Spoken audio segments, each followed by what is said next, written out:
Sadly మన భారతదేశంలో manufacturing అనేది తిరోగమన దిశలో కలుస్తోంది అనేటువంటి మాటని జర్మనీలో రాహుల్ గాంధీ చెప్పారు. భారతదేశాన్ని ఓడించడానికి మన దేశంలో ఉన్న ప్రజలే కొంతమంది దీనికి సహాయం చేస్తున్నారు. మన జీడిపి చైనా జీడిపి 1990లో సేమ్ ఉండే. ఇప్పుడు చూడండి ఎక్కడున్నారు చైనా, ఎక్కడున్నాం మనం. అన్నిటికంటే ఎక్కువ మనం ఎక్స్పోర్ట్ చేసిన దాంట్లో ఇంజనీరింగ్ గుడ్స్. ఆలోచించండి, ఇంజనీరింగ్ గుడ్స్ అంటే మ్యానుఫ్యాక్చరింగే కాదా. బట్ రాహుల్ గాంధీ గారు ఏమంటున్నారు, మన మ్యానుఫ్యాక్చరింగ్ పడిపోయింది. యాపిల్ లాంటి ఒక్క కంపెనీనే $22 బిలియన్ ఫోన్లు భారతదేశంలో తయారు చేశారు, యూనిట్స్. రాహుల్ గాంధీ గారు మ్యానుఫ్యాక్చరింగ్ పడిపోయిందండి. మోదీ గారిని తిట్టాలని తిట్టేసుకుని నాకు ప్రాబ్లం ఏం లేదు, కానీ దేశంలో తిట్టక. నమస్తే, నేను Kavitha. Welcome to I dream news and నిజాలు. ఏ దేశానికైనా మ్యానుఫ్యాక్చరింగ్ అనేది ఒక బ్యాక్ బోన్ లాంటిది. కాకుంటే సాడ్లీ మన భారతదేశంలో మ్యానుఫ్యాక్చరింగ్ అనేది తిరోగమన దిశలో కలుస్తోంది అనేటువంటి మాటని జర్మనీలో రాహుల్ గాంధీ చెప్పారు. దీంతో పాటుగా ఇంకొక న్యూస్, గత 3 ఏళ్లతో పోలిస్తే అమెరికాకి టారిఫ్లు ఉన్నప్పటికి కూడా నవంబర్లో విపరీతంగా ఎగుమతులు అనేవి జరిగాయని. ఈ రెండు విభిన్నమైనటువంటి వార్తలుగా చూడాలా. ఒకవేళ నిజంగానే మ్యానుఫ్యాక్చరింగ్ అనేది పడిపోతే అమెరికాకే ఎగుమతులు అనేవి ఎలా పెరిగాయి, ఎందుకని రాహుల్ గాంధీ విదేశాల్లో మన దేశ మ్యానుఫ్యాక్చరింగ్ గురించి మాట్లాడారు. మనతో పాటుగా ఉన్నారు సీనియర్ జర్నలిస్ట్ సురేష్ కొచ్చతిల్ గారు. సార్ నమస్తే. నమస్కారం. సో మనం రెండు విభిన్నమైనటువంటి వార్తల గురించి మాట్లాడుకుందాం. మ్యానుఫ్యాక్చరింగ్ పడిపోయింది అనుకున్నప్పుడు యుఎస్కి ఎగుమతులు పెరిగాయి, అది కూడా 3 ఏళ్లలో లేనంతగా. టారిఫ్లు ఉన్నప్పటికి కూడా ఒక నవంబర్లోనే కల్పించాయన్నది. ఈ రెండింటిని క్లబ్ చేసి చూడాలా, విడివిడిగా చూడాలంటారా? మ్యానుఫ్యాక్చరింగ్ అనేది ఒక దేశంలోనున్న ఇండస్ట్రియల్ది అన్నిటికంటే బెడ్ రాక్ అంట, మన ఫౌండేషన్, పునాది. దాని మీద అన్నీ ఉంటుంది. మీరు వాల్యూ ఎడిషన్ అంతా దానిపైన చేసుకుంటూ వెళ్తారు. చైనా ఇవాళ నంబర్ 1 పొజిషన్లో మ్యానుఫ్యాక్చరింగ్ ఉండడానికి కారణం వాళ్ళ మ్యానుఫ్యాక్చరింగ్ మీద ఉన్న స్ట్రెస్ వాళ్ళు ఒక 20 సంవత్సరాల ముందు నుంచి పెట్టడం మొదలుపెట్టారు. అప్పుడు మన చైనా మీద నవ్వుతుండే, 6 నెలలు పనిచేస్తుందో లేదో అని చెప్పేసి చైనా ప్రోడక్ట్స్ గురించి. ఇప్పుడు చైనా వాళ్ళ ఓన్ కార్స్ తయారు చేస్తున్నారు, ఈవీలు. Their EV champions of the world. యూరోప్కి అమ్ముతున్నారు, యూఎస్కి అమ్ముతున్నారు.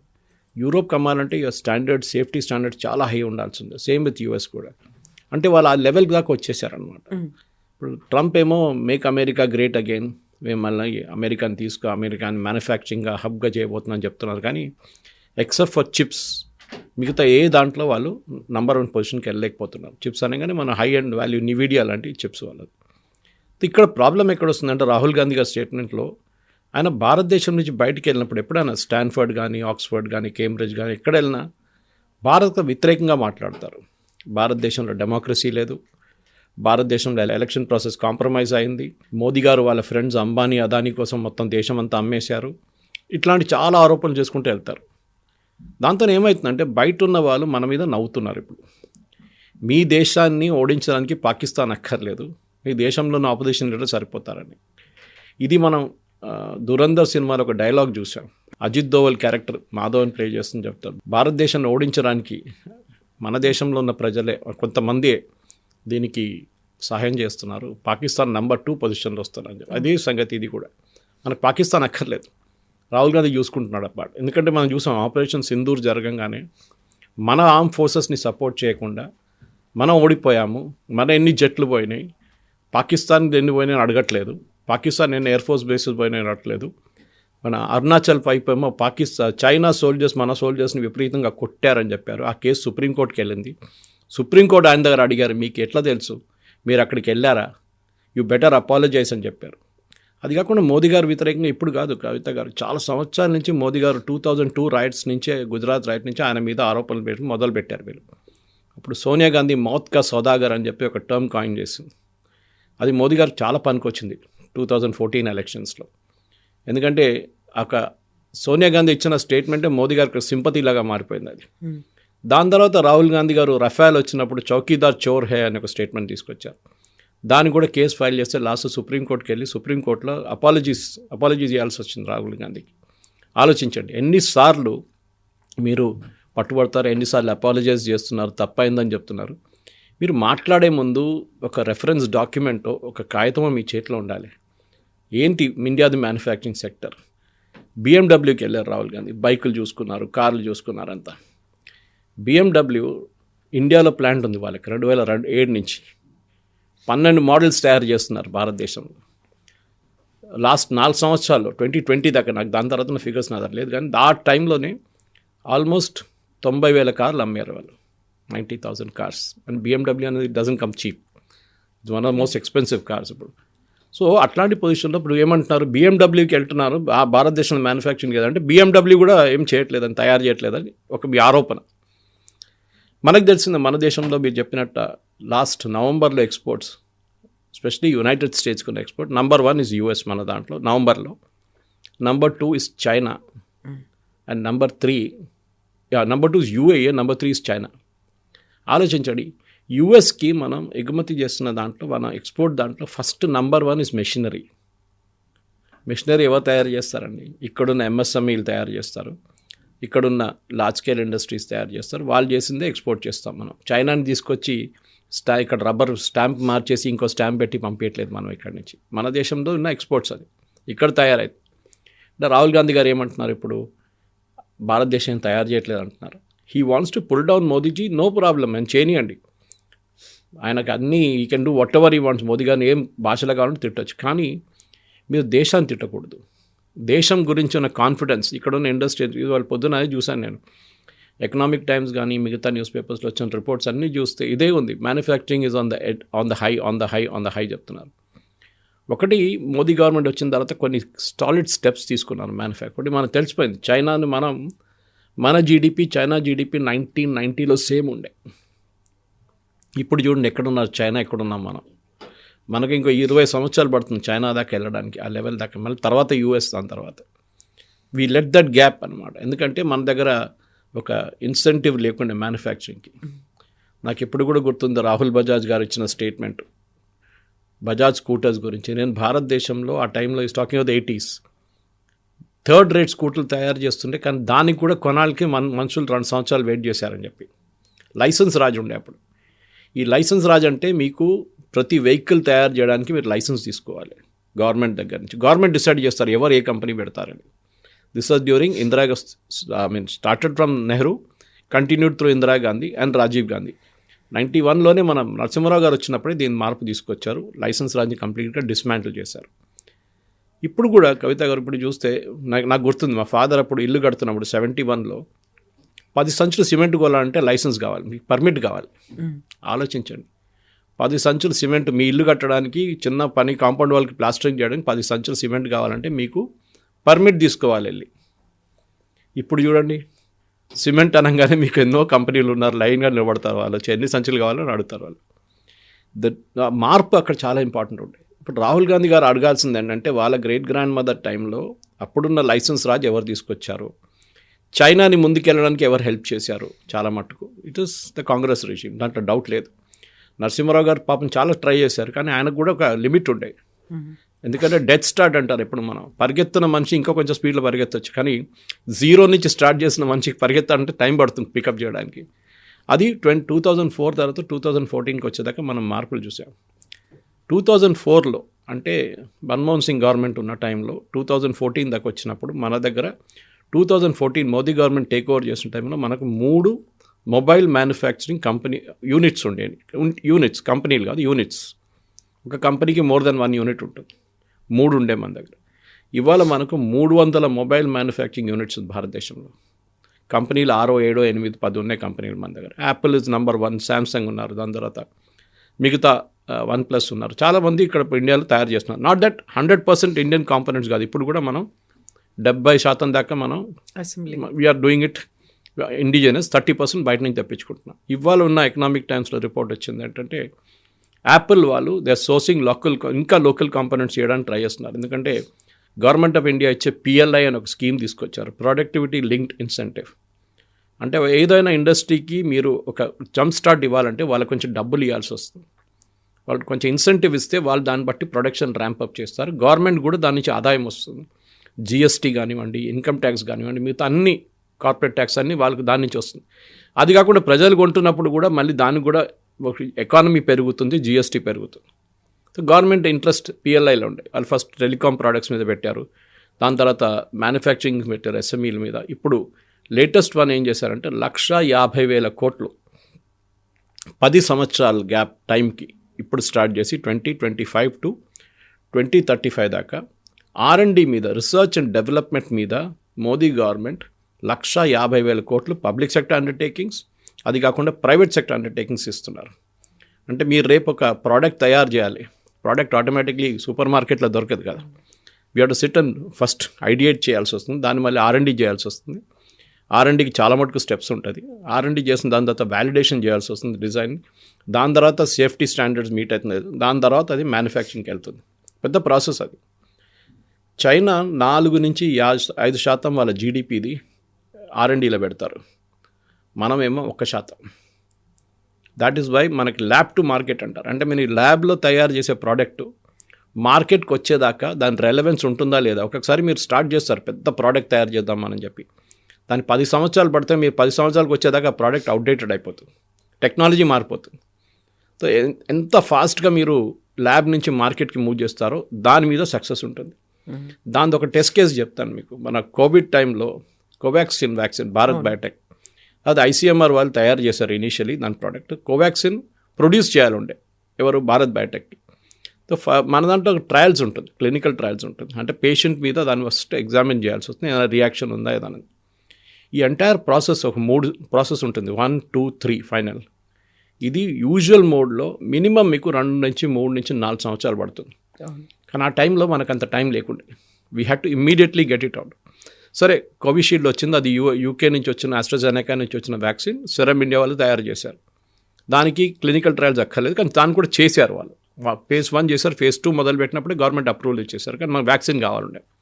కోవాక్సిన్ స్టేట్కి వచ్చినప్పుడు కొంచెం లేట్గా స్టార్ట్ చేశారు వాళ్ళు, ఎందుకంటే ICMR నుంచి ప్రోడక్ట్ వచ్చిన తర్వాత చేశారు. అక్కడ కూడా గవర్నమెంట్ ఏం చెప్పారంటే, while you're doing phase 1 part 1 do phase 2 also immediately. దాని వ్యతిరేకంగా కాంగ్రెస్ వాళ్ళు కొంతమంది కోర్టుకి వెళ్ళారు, కొంతమంది గవర్నమెంట్ మీద ఆరోపణలు చేశారు, మీరు షార్ట్ కట్ చేస్తున్నారు, సేఫ్టీగా పేషెంట్లతో ఆడుకుంటున్నారు, వాళ్ళ అయ్యారా వీళ్ళందరూ అని. So lab to market Covaxin 2-3 నెలలు వచ్చేసింది మార్కెట్లో. అంత స్పీడప్ చేయాలంటే గవర్నమెంట్ ఇన్వాల్వ్మెంట్ ఉండాలి. సరే ఎస్పెషలీ ఫార్మా ప్రొడక్ట్స్లో రిస్క్ ఎక్కువ.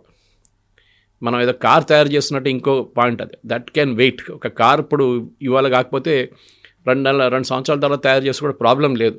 That has to meet the safety standards, efficiency standards, BS norms meet చేయాల్సి వస్తుంది. ఇదంతా ఉంటుంది దాంట్లో. కానీ it's not a life threatening one. అదే టైంలో ఫార్మా ప్రొడక్ట్స్లో సో మన మ్యానుఫ్యాక్చరింగ్ సెక్టర్కి ఇప్పుడు ఒక ఇంపెటస్ ఇవ్వాలంటే, ఒక గ్రోత్ ఇవ్వాలంటే డెఫినెట్గా PLI స్కీమ్ చాలా మటుకు పనికొచ్చింది. నేను మీకు ఎగ్జాంపుల్స్ ఇస్తాను కవిత గారు కొంచెం. ఎందుకంటే ఎప్పుడు డేటా మాట్లాడుతున్నావు, డేటానే మాట్లాడాలి. ఇప్పుడు మనం మాట్లాడాం యూఎస్కు ఉన్న ఎక్స్పోర్ట్స్ గురించి, and I'm coating from the document yesterday. మనకి నవంబర్లో ట్రంప్ ఆగస్ట్లో టారిఫ్ పెట్టారు, జూలై ఆగస్ట్లో. దాని తర్వాత మన ఎక్స్పోర్ట్స్ పడిపోయింది కొన్ని అక్టోబర్లో. ఆగస్ట్, సెప్టెంబర్, అక్టోబర్ తక్కువ కాదు, కానీ అక్టోబర్కి వచ్చేదాకా నెగిటివ్కి వచ్చేసింది. So year on year comparison చేస్తారు ఇప్పుడు. అంటే ఈ నవంబర్ టు లాస్ట్ నవంబర్ 2024 నవంబర్లో 2025 నవంబర్కి ఫిగర్ డిఫరెన్స్ ఎంత ఉంది. ఇప్పుడు చూస్తే టాప్ 3 ఎక్స్పోర్ట్లో US ఇస్ నెంబర్ 1 మనకి నవంబర్లో. ఎంత ఎక్స్పోర్ట్ చేసాం మనం ఎక్స్పోర్ట్ చేసిందేమో 22.6% గ్రోత్ ఉండే మనకి. దాంట్లో అన్నిటికంటే ఎక్కువ మనం ఎక్స్పోర్ట్ చేసిన దాంట్లో ఇంజనీరింగ్ గుడ్స్. ఆలోచించండి, ఇంజనీరింగ్ గుడ్స్ అంటే మ్యానుఫ్యాక్చరింగే కాదా. బట్ రాహుల్ గాంధీ గారు ఏమంటున్నారు, మన మ్యానుఫ్యాక్చరింగ్ పడిపోయింది, మన మ్యానుఫ్యాక్చరింగ్ బాగాలేదు. ఆయనకి నంబర్ ఏం లేవు, జనరల్ స్టేట్మెంట్, ఒక గ్యాన్ ఇచ్చేస్తున్నాను అనమాట. సో మన ఎక్స్పోర్ట్ బిల్లింగ్ మనం చూస్తుందంటే టాప్ 3 ఎక్స్పోర్టర్స్ యూఐ ఏం తయారు చేయదండి. UAE doesn't make anything. వాళ్ళు ట్రేడింగ్ పోస్ట్ వాళ్ళు, మనం అక్కడి నుంచి పంపిస్తాం, వాళ్ళు అక్కడి నుంచి ఇంకా అమ్ముకుంటారు. గోల్డ్ అక్కడి నుంచి వస్తుంది, సౌత్ ఆఫ్రికా నుంచి, వాళ్ళ డిస్ట్రిబ్యూషన్ పాయింట్ యూఐ. సో వాళ్ళ దగ్గర ఆయిల్ లేదు, సో వాళ్ళు ట్రేడింగ్ పోస్ట్ అనమాట యూఐ. మనకి నంబర్ 1 కంట్రీ ఇప్పుడు దాకా మన ఎక్స్పోర్ట్స్లో నెదర్లాండ్స్ ఉండే టిల్ అక్టోబర్. నవంబర్కి వచ్చేదాకా చైనా వచ్చేసారు. ఆలోచించండి, చైనా ఎక్కడ ఉండే ముందు, చైనా మన రాడర్లోనే లేకుండే. మనకు ఎప్పుడు చైనా నుంచి ఎక్కువ ఇంపోర్ట్ తెచ్చుకుంటాం, ఎక్స్పోర్ట్ మనకు తక్కువ ఉండే. ఫస్ట్ టైం మన ఎక్స్పోర్ట్స్ ఎక్కువైంది. Of course we're not reach that level yet. కానీ మీరు చూస్తుంది దానికి ఏంటంటే ఇంపోర్ట్స్ పడిపోయింది. Imports of decrease by 2%. అది ఇంకొక మంచి ఇమేజ్ మనది, ఎందుకంటే మనం చాలా మటుకు ఆయిల్ రష్యా దగ్గర నుంచి కొంటున్నప్పుడు అది తగ్గించేసాం ఇప్పుడు. సో ఈ ఓవరాల్ పిక్చర్ మీరు రాహుల్ గాంధీ చెప్పే దాని ప్రకారం చూస్తే మనం ఇక్కడ అన్ని నెగిటివ్లో ఉండాలండి. నెగిటివ్లో లేదు కదా, అంత పాజిటివ్. అది కూడా టారిఫ్ పెట్టిన తర్వాత 50% టారిఫ్లు పెట్టిన తర్వాత కూడా engineering goods are still selling in US అనమాట. 50% పెట్టిన తర్వాత కూడా మన second one electronic goods including mobile phones. Again మనం $4.8 బిలియన్ ఎక్స్పోర్ట్ చేసాం. ఇంజనీరింగ్ గుడ్స్ ఏమో $11 బిలియన్.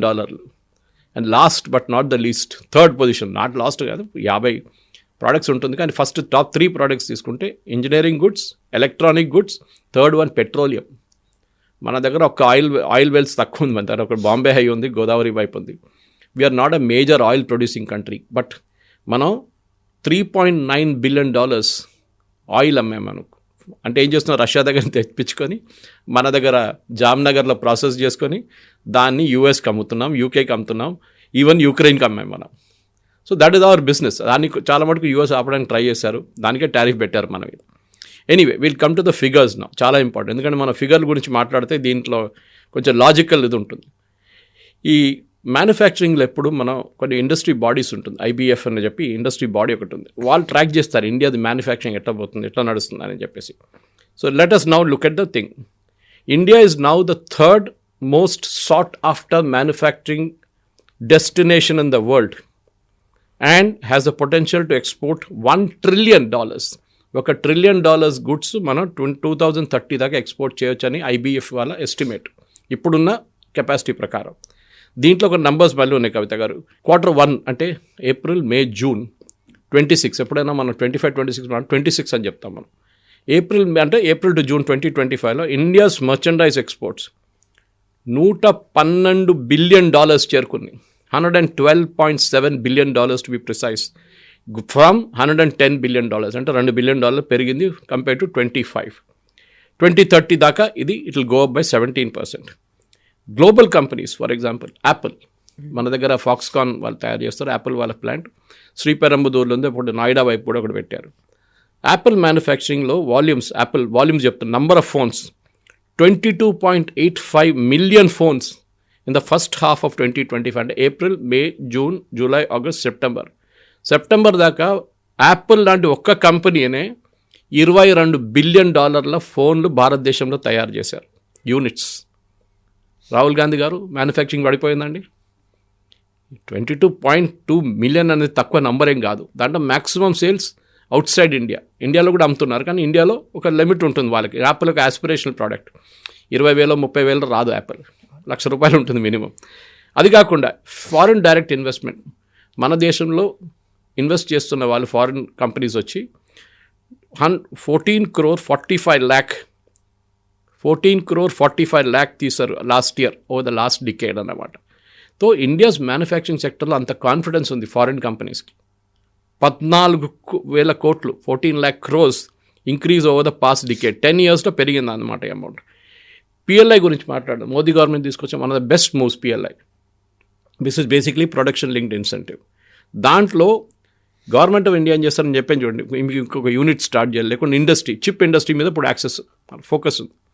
ఎందుకంటే చాలా మటుకు మ్యాగ్నెట్స్ మీద ఫోకస్ ఉంది ఇప్పుడు. So government of India incentives ఇస్తున్నారు. 9 సంవత్సరాల్లో we should be self sufficient in magnets. ఎందుకంటే మ్యాగ్నెట్స్ అంటే మనం ఏదో అనుకుంటాం, మ్యాగ్నెట్స్ని రేర్ ఎర్త్ నుంచి వచ్చిన మ్యాగ్నెట్స్ ఉంటుంది. దాంట్లో ప్రతి ఎలక్ట్రానిక్ ఐటమ్, ఈ మైక్లో కూడా ఒక మ్యాగ్నెట్ ఉంది, ఈ ఫోన్లో ఒక మ్యాగ్నెట్ ఉంది, అన్ని చిన్న మ్యాగ్నెట్స్ ఉంటుంది. దానికి యూజ్ దానికి ఉంటుంది, సౌండ్ క్రియేషన్ ఉంటుంది, సౌండ్ ఎన్హాన్స్మెంట్ ఉంటుంది. మన ఇయర్ బడ్స్ యూజ్ చేస్తుంది. దాంట్లో కార్ విండోస్ రోల్ డౌన్ చేస్తున్నప్పుడు దాంట్లో ఒక కింద ఒక మోటార్ ఉంది, దాంట్లో ఒక మ్యాగ్నెట్ ఉంది.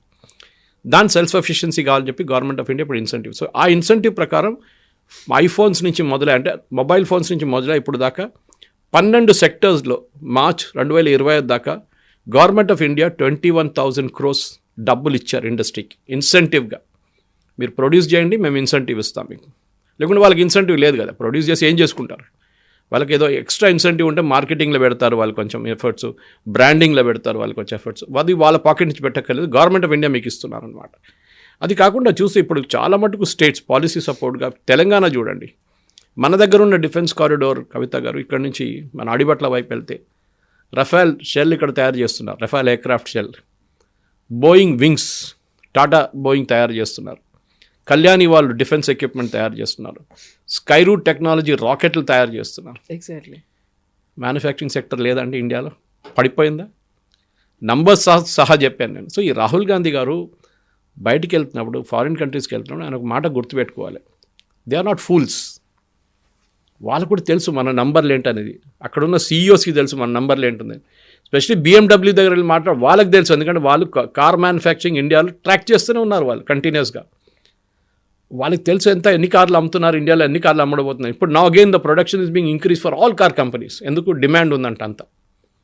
సో BMW దగ్గర వెళ్ళి బాగాలేదు, BMW బైక్లు అమ్ముతారు ఇండియాలో, అప్పుడు అది కూడా ఇండియాలో ప్రొడక్షన్ లేదంటే you are fooling yourself. వాళ్ళ ముందు you are becoming an objective of joke. Parliament session నడుస్తున్నప్పుడు సరే మోదీ గారు కూడా అబ్రాడ్ వెళ్ళారంటే, మోదీ గారు ప్రధానమంత్రిగా ఉన్నప్పుడు ఒక ప్లాన్ ఫైనలైజ్ చేస్తారు. అది 6 నెలలు ఒకసారి ఒక సంవత్సరం ముందే ప్లాన్ ఫైనలైజ్ చేస్తారు. అక్కడున్న ప్రెసిడెంట్ వాళ్ళ స్కెడ్యూల్ బట్టి, అక్కడున్న ప్రైమ్ మినిస్టర్ వాళ్ళ స్కెడ్యూల్ చూసుకొని మనం ప్లాన్ చేసుకుంటాం. ఒక్కొక్కసారి నడిమిట్లో అన్ఫార్చునేట్లీ పార్లమెంట్ సెషన్ నడిమిట్లో వస్తుంది. అది పార్లమెంట్ సెషన్ ప్లాన్డ్ కాదు కదా. సో అట్లాంటి పరిస్థితుల్లో మనం మోదీ గవర్నమెంట్ ఏం చేస్తారంటే, అప్పుడు మోదీ గారు వెళ్ళాల్సి వచ్చింది, వెళ్ళారు. ఇప్పుడు ఎందుకు ఇథియోపియాకి వెళ్ళారంటే దాని మీద ఒక పెద్ద స్ట్రాటజీ ఉంది. జార్డన్తో పెద్ద టైఅప్ పెట్టుకున్నాం, ఇండస్ట్రియల్ టైఅప్. ఇప్పుడు ఇథియోపియాతో మనం ఒక ల్యాండ్ లాక్ కంట్రీ. ఇథియోపియా, కవిత గారు, is the oldest civilisation in the world even before Christianity. Only country in Africa colonise చేయలేదు ఎవరు. ఫ్రెంచ్ వాళ్ళు యూజువలీ మొత్తం ఆఫ్రికా కాలనైజ్ చేశారు, మన దగ్గర బ్రిటిష్ వాళ్ళు చేశారు.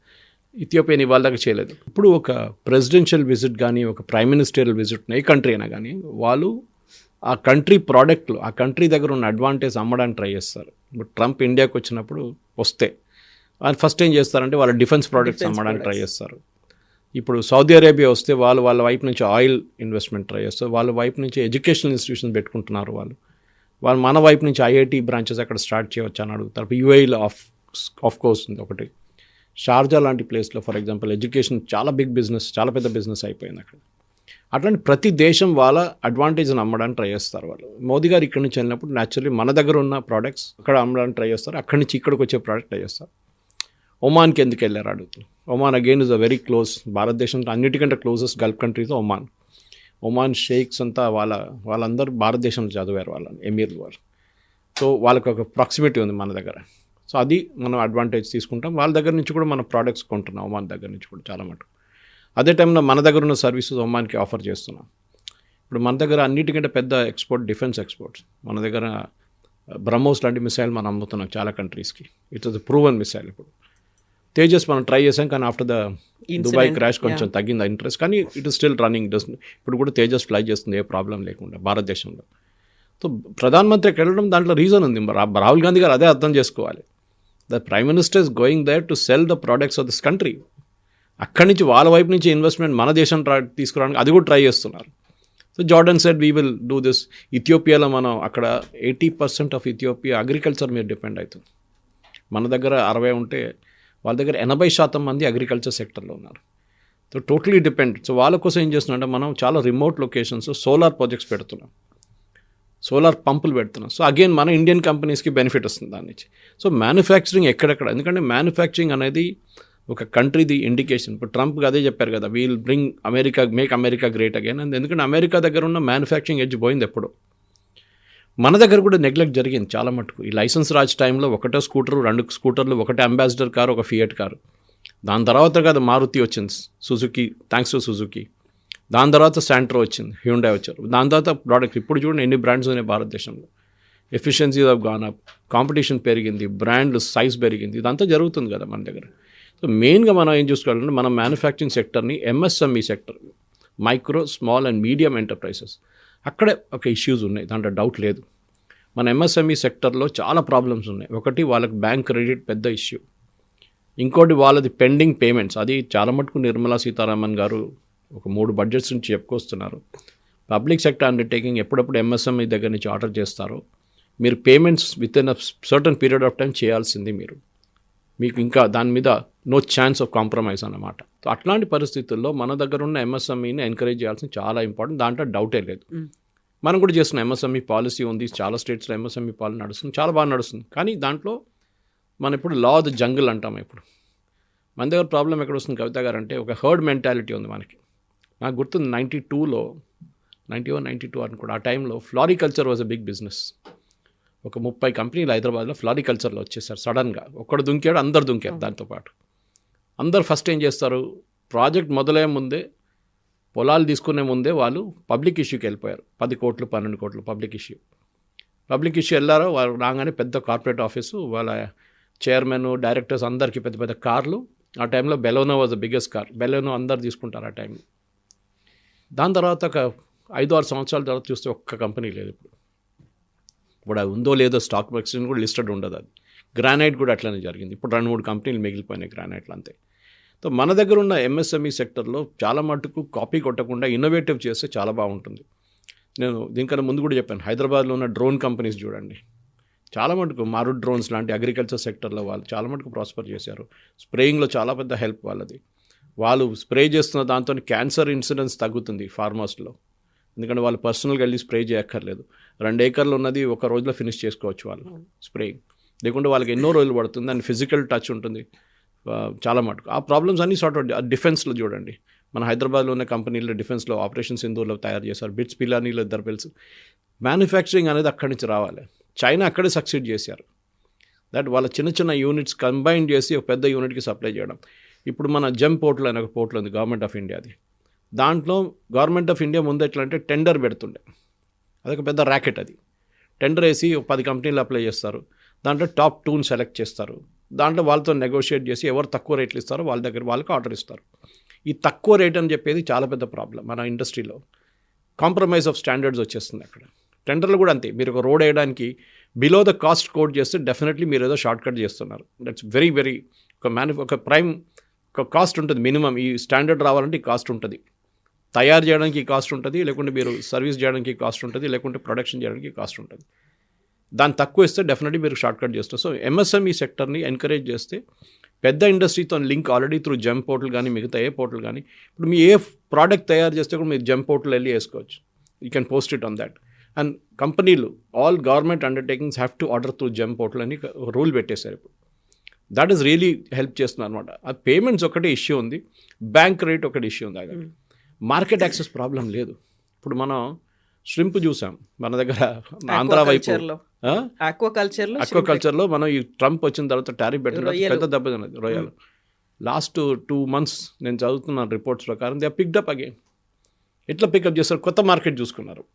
కీటెక్స్ లాంటి కంపెనీ, కేరళ నుంచి ఉన్న కంపెనీ వరంగల్లో యూనిట్ పెట్టారు. వాళ్ళు world's number 2 player in children's hosiery. వాళ్ళకి యూఎస్ మార్కెట్ నెంబర్ 1 ఉండే. సడన్గా ఒకరోజు ఆ మార్కెట్ పోయింది అంతే. ట్రంప్ టారిఫ్ పెట్టంగానే ఏం చేశారు? ఇండియాలో ఎక్స్పాండ్ చేశారు. ఇండియాలో రీటైల్ అవుట్లెట్స్ పెట్టుకున్నారు. యూరోప్ ట్రై చేస్తున్నారు. యూరోప్లో సక్సీడ్ అయ్యారు. They have diversified. రేపు యూఎస్ టారిఫ్ తగ్గిస్తే మళ్ళీ అక్కడికి వెళ్తారు. కానీ we're not in there. Trump చూడండి, టారిఫ్ ఎంత ఎక్కువ టారిఫ్ పెట్టినా కానీ మన ప్రోడక్ట్స్ అక్కడికి వెళ్తుంది మళ్ళీ. అంటే విత్ 50% ఆల్సో అక్కడున్న కంపెనీ రెడీ ఉన్నారు మన దగ్గర నుంచి కొనడానికి. Either our quality must be really good or we must be selling things like basmati rice on the rice sector ఎక్స్పోర్ట్లో. అది ఇంకెవరు తయారు చేయలేరు. పాకిస్తాన్ ఒకరే ఉన్నారు. Quality of Pakistan is not great. Thailand వాళ్ళు తయారు చేస్తారు కానీ దాని జాస్మిన్ రైస్ అంటారు, దాని స్మెల్లే సపరేట్. సో మనం వెళ్తున్నాం. స్పైసెస్ టారిఫ్ తగ్గించారు ట్రంప్. ఎందుకు? స్పైసెస్ ఇంకా ఎక్కడి నుంచి వస్తారు? ఇండియా నుంచే రావాల్సింది స్పైసెస్ అంతా. సో అమెరికన్ కన్స్యూమర్ కూడా చాలా మటుకు వాళ్ళ మీద ఉన్న భారం తగ్గించడానికి ట్రంప్ టారిఫ్ తగ్గిస్తున్నారు. సర్టన్ ప్రోడక్ట్స్ భారతదేశం నుంచి వెళ్ళింది. ఇంజనీరింగ్ ప్రోడక్ట్ కానీ ఎలక్ట్రానిక్ ప్రోడక్ట్ కానీ అక్కడ కూడా మన దగ్గర తయారు చేసిన ఐఫోన్ ఇప్పుడు యూఎస్లో అమ్ముతున్నారు. Before tariff it started. ఇప్పుడు ఇంకా పికప్ అయింది. అంటే మనం ఇప్పుడు కూడా కాస్ట్ ఎఫెక్టివ్, చీప్ అని చెప్పకూడదు. We're not cheap, we're cost effective. We're cost effective. And I think Rahul Gandhi garu next time వెళ్ళే ముందు ఇండస్ట్రీతో కూర్చోండి. సిఐఐ కానీ ఫిక్కీ కానీ వీళ్ళతో కూర్చొని మాట్లాడి, నేను జర్మనీకి వెళ్తున్నాను, అక్కడ వెళ్ళి నేను ఏం చెప్పాలి చెప్పండి. నాకు గుర్తుంది ఇది, I think I don't remember instance wear it happened. Modi గారు ఐ థింక్ చైనాకి వెళ్ళినప్పుడు అనుకుంటాను, when you was the chief minister, ముఖ్యమంత్రిగా ఉన్నప్పుడు చైనాకి వెళ్ళారంట.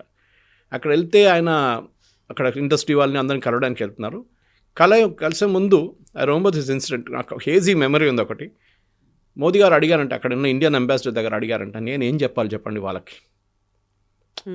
అక్కడ వెళ్ళి ఇండియా తిట్టడం కాదు, నేను ఏం చెప్పాలి, మనకేం ముందు ఇప్పుడు వాళ్ళ ట్రేడ్ కమిషనర్ ఉంటారు, మన he knows everything back of the hand. వాళ్ళకి తెలుసు మన కేపబిలిటీ ఏంటి, చైనా కేపబిలిటీ ఏంటి.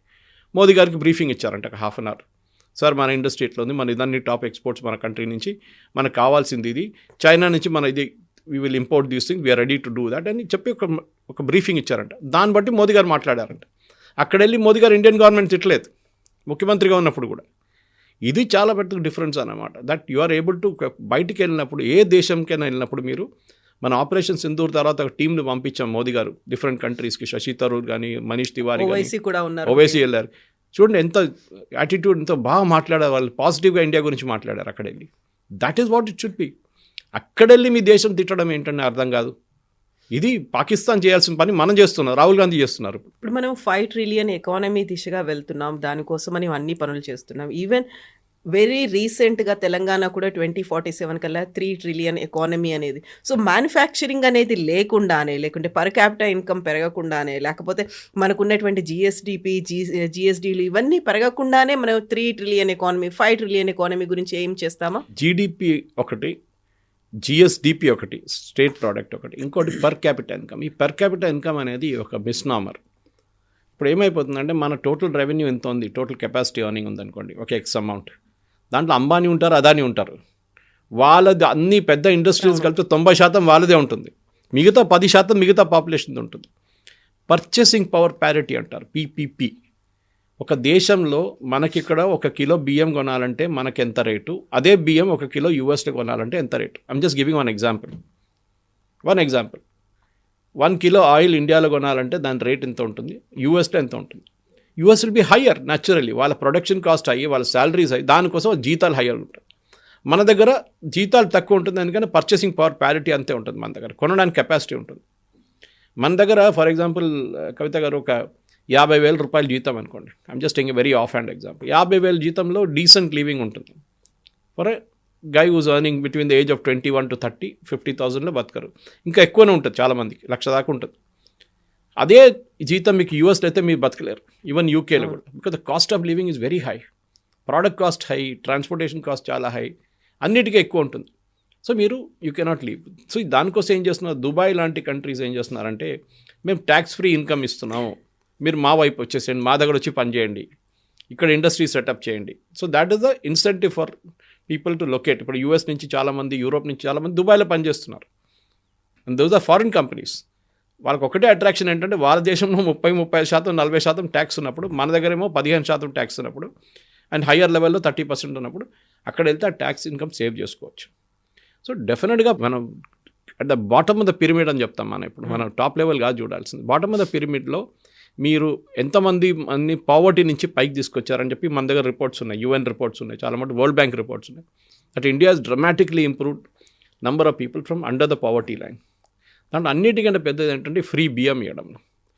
ఆ ఫ్రీ బియ్యం ఇచ్చినప్పుడు ఏమవుతుందంటే, దానికి ఖర్చు పెట్టాల్సిన డబ్బులు ప్రజలు, ఎస్పెషల్లీ బాటమ్ లెవెల్లో ఉన్న వాళ్ళు మిగతా దానికి వాడుకుంటారు, పిల్లల ఎడ్యుకేషన్ కానివ్వండి, మిగతా దానికి. ఇది మెయిన్ అండి కవిత గారు. సో మ్యానుఫ్యాక్చరింగ్ అనేది ఇట్స్ వెరీ ఇంపార్టెంట్. కానీ రాహుల్ గాంధీ గారు నెక్స్ట్ టైం ఎక్కడైనా వెళ్ళినప్పుడు ఒకసారి ఇక్కడ ఉన్న ఇండస్ట్రీ వెటరన్స్తో మాట్లాడి, ఇండస్ట్రీ బాడీస్తో మాట్లాడితే వాళ్ళకు బ్రీఫింగ్ ఇస్తారు మీకు. దాన్ని బట్టి అక్కడ వెళ్ళి చెప్పండి, మోదీ గారిని తిట్టాలని తిట్టేసుకోండి, నాకు ప్రాబ్లం ఏం లేదు, కానీ దేశంని తిట్టకండి, అది చాలా important. Yes sir, thank you so much. Thank you. Thank you.